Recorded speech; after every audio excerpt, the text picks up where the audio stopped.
31 јануари е последниот рок за воведување фискални апарати со GPS уред. Обврска да воведат ваков систем имаат сите даночни обврзници кои вршат промет на добра и услуги за кои плаќањето се врши во готово. Од Управата за јавни приходи апелираат до сите обврзници постапката да ја отпочнат во најкраток рок, бидејќи се очекува голем број на фирми да извршат набавка на нови фискални каси, а дополнително предстојат и новогодишните и божикните празници. За другите даночни обврзници рокот е 31 јануари 2015 година. Регистрацијата се врши по електронски пат од страна на производителот на апаратите и трае некаде околу 10 минути.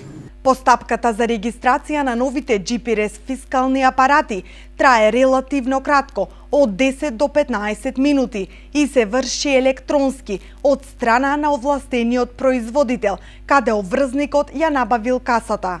Мислам дека вообичаено, како од пракса во минатогодишните ситуации во Македонија, секој се чека последниот момент и затоа јас апелирам до сите бизнисмени и правни субјекти да не го чекат последниот датум, затоа што фискализацијата од моментот на аплицирање трае 7 до 10 дена, што значи треба се остави некој простор за да се фискализираат сите апарати на време. Според последните податоци на Управата за јавни приходи, постапката за регистрација е заокружена за 26.258 фискални каси со GPS уред, кај 12.591 даночен обврзник.